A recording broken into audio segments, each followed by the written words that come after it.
Salut à tous et bienvenue sur PauseDev.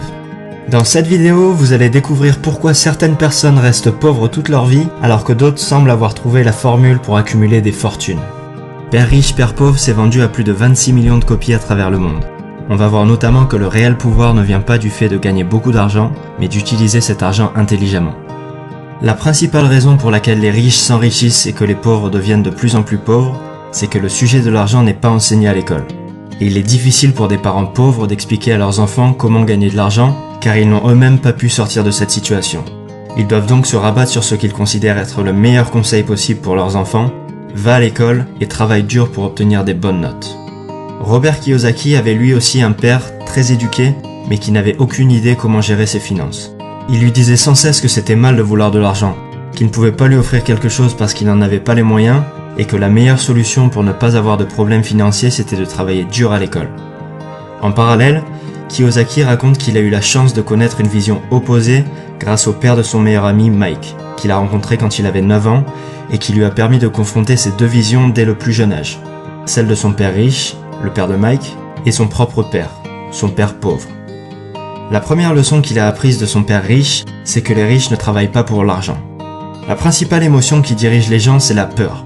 La peur de ne pas pouvoir payer ses factures, la peur de se faire virer, la peur de ne pas avoir assez d'argent, la peur de repartir à zéro. La plupart des gens n'étudient pas le sujet de l'argent. Ils se contentent de trouver un job, gagner un salaire et payer leurs dépenses, et ils pensent que c'est plus d'argent qui va régler leurs problèmes. Mais ils ne réalisent pas que le problème ce n'est pas leur manque d'argent, mais leur manque d'éducation financière. Cette peur de ne pas avoir assez d'argent est couplée d'une autre émotion puissante, le désir. Le jour où on reçoit une augmentation, on commence à réaliser toutes les choses que cet argent peut nous acheter. On se dit pourquoi pas acheter une plus grosse voiture, un appartement plus grand et mieux placé, et des expériences plus stimulantes et plus coûteuses, jusqu'à ce qu'on réalise qu'il nous faut plus d'argent.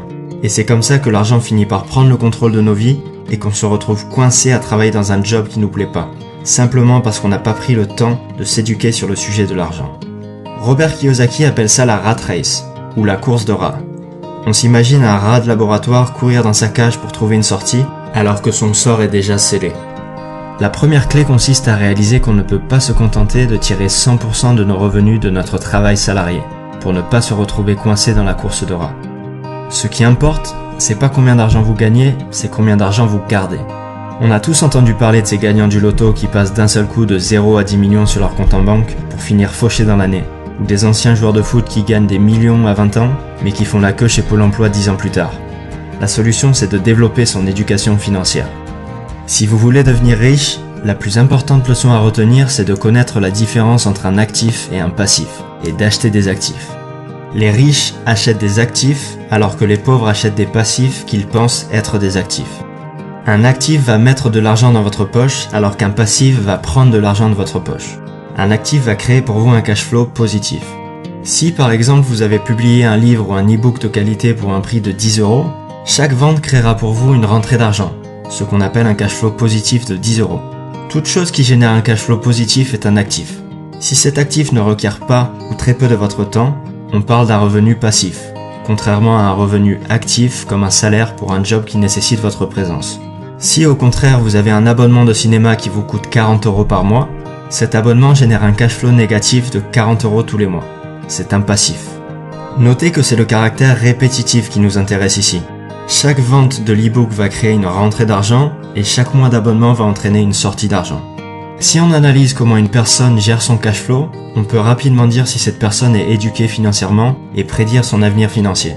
Ce qui manque dans l'éducation financière des pauvres, c'est pas comment gagner de l'argent mais comment gérer son argent. La plupart du temps, plus d'argent ne règle pas les problèmes d'argent. Pour rendre ça un peu plus concret, laissez-moi vous donner un exemple en imaginant le bilan financier de père riche et celui de père pauvre à leur sortie d'école. Père pauvre gagne tous les mois 1500 € grâce à son travail. Ces 1500 € servent à payer sa voiture, son loyer, ses repas et lui laissent un surplus de 200 € pour financer ses sorties du week-end et s'acheter des abonnements de télévision et le dernier iPhone. Son bilan financier ressemble donc à ça. Un revenu 100% généré par son job, qui est égal à ses dépenses. Une quantité de passifs qui s'accumule et des actifs inexistants. Il emboutit sa voiture et doit donc s'endetter pour financer les réparations, car il n'a pas d'argent de côté. La seule solution pour sortir de cette situation est de négocier une augmentation ou commencer un petit boulot à côté pour arrondir ses fins de mois. Père riche gagne lui aussi 1500 € par mois.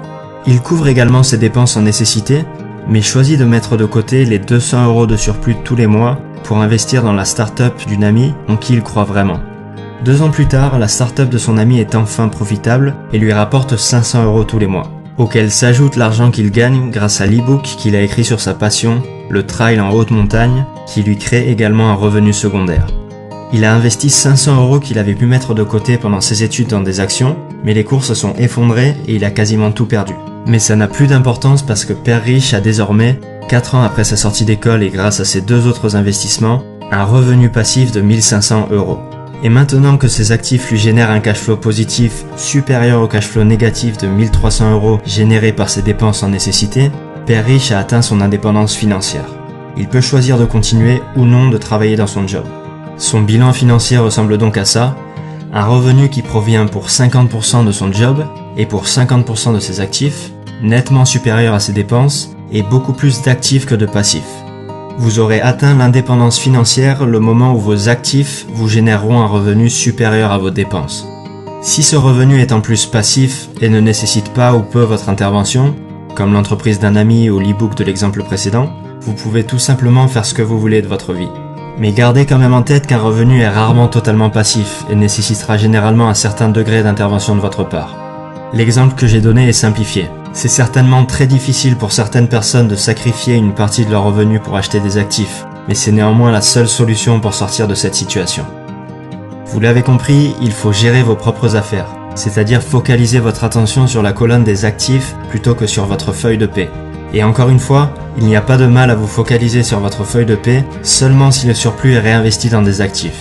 Gardez votre job, mais gérez vos propres affaires à côté. Vous avez différents types d'actifs que vous pouvez acheter.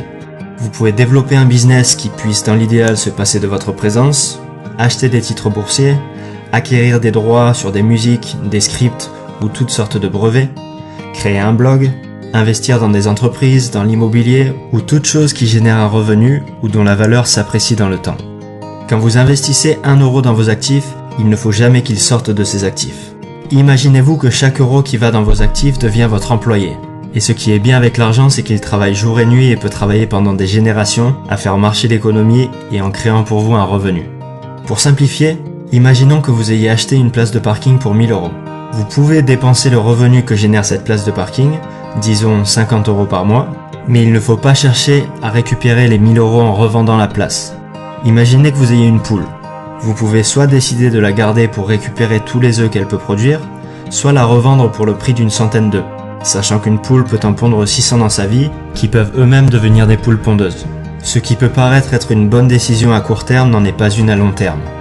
Par contre, une fois que votre cash flow commence à augmenter, vous pouvez dépenser cet argent généré par vos actifs pour acheter ce que vous voulez, étant donné que vous ne perdrez pas votre actif générateur de revenus en faisant ces dépenses.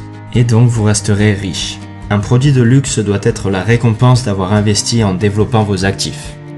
Maintenant que vous avez développé vos propres affaires, vous allez pouvoir découvrir le plus grand secret des riches qui leur permet de garder leur avance.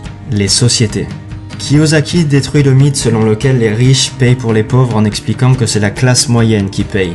Simplement, les riches utilisent les sociétés qu'ils possèdent pour financer leurs dépenses en passant un maximum en frais d'entreprise, qui sont moins taxés que les salaires. C'est donc les revenus de la classe moyenne qui sont majoritairement visés par les impôts. Je passe rapidement sur ce point-là parce que ça s'applique plus difficilement pour les PME en France, qui sont beaucoup plus taxés qu'aux États-Unis. La dernière leçon que j'ai retenue de ce livre, c'est que les riches inventent l'argent. Il faut d'abord développer nos connaissances avant de chercher à gagner de l'argent. Avant de commencer à investir, il faut d'abord apprendre à investir. Et grâce à ces connaissances, vous allez pouvoir créer de l'argent à partir de rien grâce à vos idées. Mais ce qui fera réellement la différence est déjà en vous. Dans le business et dans la vie, c'est pas ceux qui sont intelligents qui réussissent, mais ceux qui sont audacieux. Et voilà pour Père riche, Père pauvre de Robert Kiyosaki. J'ai fait toute une vidéo sur comment devenir riche, alors n'hésitez pas à la regarder si ça vous a plu. Pensez aussi à vous abonner et à liker la vidéo. Et n'hésitez pas à me dire aussi dans les commentaires ce qui vous a le plus marqué dans cette vidéo. À très bientôt.